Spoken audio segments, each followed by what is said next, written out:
Bonjour à tous, nous sommes le mercredi 16 décembre 2020. Bienvenue sur AltiWeb Radio, toute l'info vue d'en haut.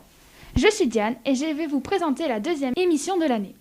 Au sommaire de cette nouvelle émission, la météo de Claire, l'actu vue par Léna, Théo nous présentera une invention qui va révolutionner le monde, le protocole sanitaire expliqué par Claire, ma chronique lecture, puis Sam vous dira tout sur une série de mangas disponibles au CDI, Roman vous informera sur le Rubik's Cube, et Tess terminera par une toute nouvelle chronique d'horreur. Pour commencer, nous allons laisser la parole à Claire pour sa météo. Nous t'écoutons. La météo du jour, mercredi 16 décembre à 9h. Aujourd'hui, il fait grand soleil et il y a une chaleur plutôt agréable. La météo de la web radio. Il y a un soleil de joie au Club Média, des pluies d'idées pour vous amuser et un orage de rire et des éclairs de joie de vivre. Pour moi, une tornade de joie m'envahit. Pour Diane, une tempête de bonne humeur. Pour Tess, un vent douillet de bien-être. Pour Léna, un petit soleil matinal de joie. Pour Théo, un temps plutôt sympathique. Pour Roman, un cyclone de rigolade. Et enfin pour Sam, un ouvrage de réflexion. Bonne journée à tous. Merci beaucoup Claire.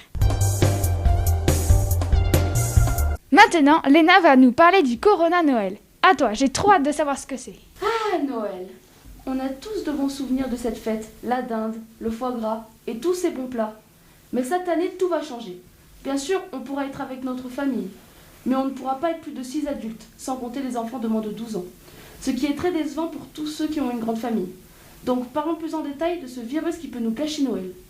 Comme vous le savez, nous avons été en reconfinement depuis début novembre. Mais c'était un reconfinement assez étrange, car les écoles étaient ouvertes, les grands commerces aussi, avec des règles à respecter. Il y avait par exemple la règle des 8 mètres carrés par client dans les grands commerces, ce qui était assez fâcheux pour les gérants de ces entreprises. Depuis le 15 décembre, hier donc, il y a un couvre-feu de 20h à 6h du matin. Ça veut dire que nous devons rester à la maison le soir et la nuit. Dans la journée, plus besoin d'attestation pour sortir. Mais n'en profitez pas pour faire des fêtes à plusieurs. Cette année, c'est Coro-Noël. Il faut garder le masque et respecter les distances. Profitez quand même de la magie de Noël et bonnes vacances à tous. Tu as raison Léna, ce Noël va être particulier, mais merci beaucoup. C'est à Théo maintenant de nous présenter une invention qui va vous propulser bien loin. Oui Diane, car la première moto volante est prête à décoller, et elle est française. La société Savoyard Lazarette est spécialisée dans les prototypes automoto et le fier constructeur de la LMV 496, la première moto volante qui roule et s'envole. Ce véhicule est une moto volante à 4 roues. Elle est aussi une moto électrique avec une centaine de kilomètres d'autonomie, faite pour la route et pour les airs.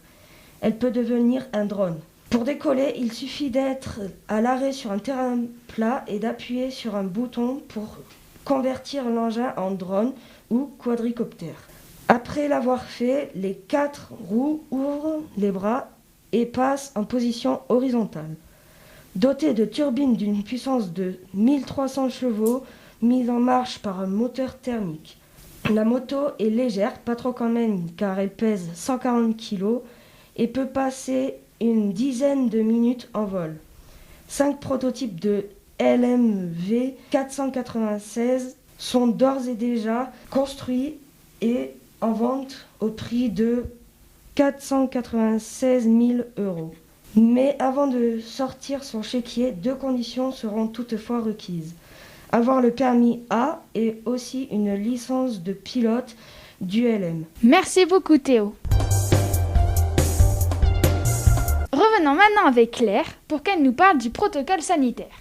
Avec Léna, nous avons interviewé Madame Gros, la CPE du collège, pour voir comment avait été organisé le protocole sanitaire dans l'établissement.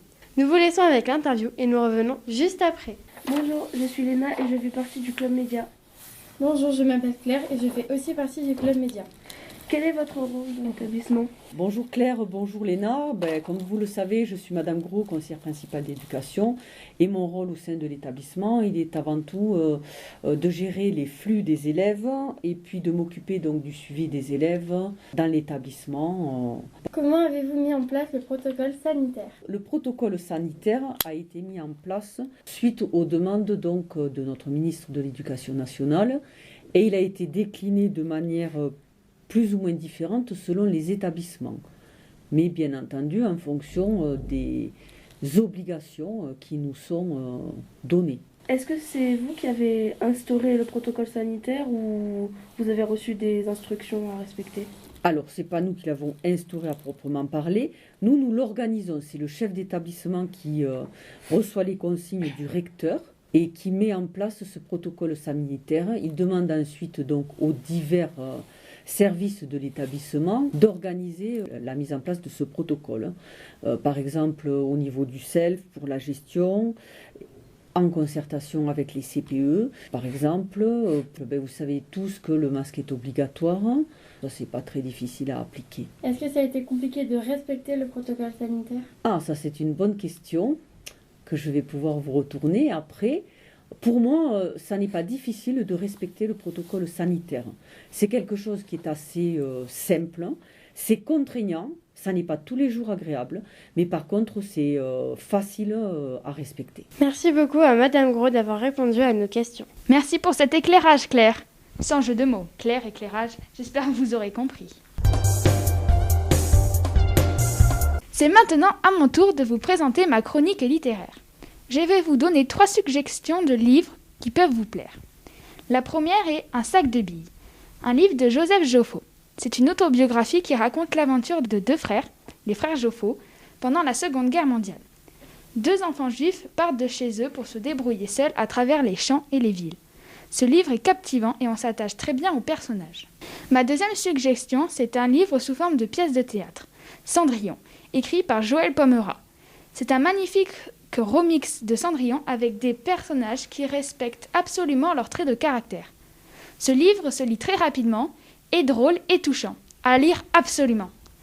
Ma dernière suggestion est un roman policier écrit par Agatha Christie, 10 petits nègres. Pour ma part, c'est mon premier policier. Il est plutôt à suspense et léger. Il a dû changer de titre et s'appelle maintenant Ils étaient 10. C'est l'histoire de 10 invités, tous plus différents les uns des autres, qui se rendent sur l'île du Nègre, convoqués par un certain Onim. Mais le soir même, un des invités commence à s'étrangler. Les 3 livres sont au CDI et je vous souhaite une bonne lecture. Nous continuons ensuite avec Sam qui va aussi nous parler d'une série de livres. À toi Sam. Astra Lost in Space. Astra Lost in Space est un manga écrit par Kenta Shinohara. C'est un manga en 5 tomes qui raconte l'histoire de 9 enfants perdus dans l'espace pendant leur voyage scolaire. Ils vont devoir cohabiter et passer de planète en planète pour survivre de longs mois. Ce manga a obtenu le prix Mangawa 2020 décerné par le vote des élèves français de 11 à 18 ans dans la catégorie shonen. Si vous voulez, vous pouvez les emprunter au CDI au rayon manga. Merci beaucoup Sam, ça me donne envie de les lire. C'est maintenant au tour de Roman de nous présenter avec plus de détails le Rubik's Cube. Nous t'écoutons Roman. Le Rubik's Cube. Le Rubik's Cube est un casse-tête. Il faut reconstituer les 6 faces de couleurs différentes en même temps. Il a été inventé par Erno Rubik en 1974. Il existe maintenant plusieurs modèles de Rubik's Cube. Le 2x2x2, le 3x3x3, le plus connu, le 4x4x4 et le 5x5x5. Il existe aussi des Rubik's Cube de formes différentes, comme le Pyraminx en forme de pyramide et le Megaminx en forme de dodécaèdre, 12 faces. Il y a même des championnats du monde de Rubik's Cube. 3x3x3, le record du monde est de 3 secondes 47. Si vous voulez connaître les autres records, rendez-vous dans le prochain écureuil. Le MAG du collège-lycée, ce sera le numéro 56. Il n'est jamais trop tard pour essayer de réaliser le Rubik's Cube. Bonne chance. C'était super Roman, je compte sur toi pour le réussir. Pour finir dans la gaieté, un peu d'horreur avec Tess. À toi. Attention, aucun rapport avec Noël. En général, les clowns amusent. Ils sont maladroits et un peu bêtes. Ils cherchent la joie et sont attachants. Pourtant, les gens, de temps en temps, parlent de clowns sataniques à cause de la pop culture avec le Joker, dans Batman, dans la littérature avec ça, de Stephen King, Autant de faits divers avec la grande invasion des clowns lugubres en Amérique. Certaines personnes ont une peur panique des clowns. Il existe même un mot pour qualifier cette peur, la coulrophobie, ou la peur des clowns. Une personne incarne mieux que personne le rôle de clown démoniaque et c'est John Wayne Gacy, un homme qui a violé et assassiné 33 adolescents dans les années 1970, bien sûr aux États-Unis. Il avait l'habitude de se déguiser en clown pour amuser les enfants dans les hôpitaux. Je vais vous raconter son histoire qui tue. John Wayne Gacy est né dans les années 1942 à Chicago. Ses parents sont des ouvriers issus de familles d'immigrés, d'origine polonaise pour son père, danoise pour sa mère. Enfant, Gacy est en surpoids et souvent malade.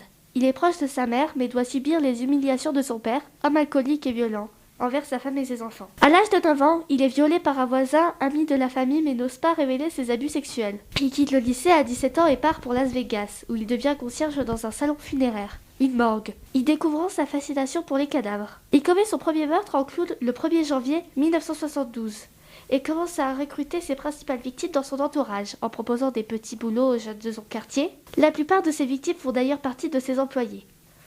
Son mode opératoire consiste principalement à les menotter, les torturer et les violer avant de se débarrasser des corps. Heureusement, le 21 décembre 1978, la police arrête Gacy dans sa voiture et le ramène chez lui pour effectuer des petites recherches sur la disparition des jeunes hommes ayant travaillé pour lui. Il est condamné à la peine capitale, il sera exécuté le 10 mai 1994. Au final, morale de l'histoire, ne jamais accepter un travail d'un inconnu. Merci beaucoup Tess, maintenant je vais faire des cauchemars. Je vous remercie à tous pour vos chroniques. Merci à tous les auditeurs pour leur écoute. Je vous souhaite de belles fêtes de fin d'année et de bonnes vacances. À l'année prochaine pour une nouvelle émission d'Alti-Web Radio, toute l'info vue d'en haut. Merry Christmas les choupinous!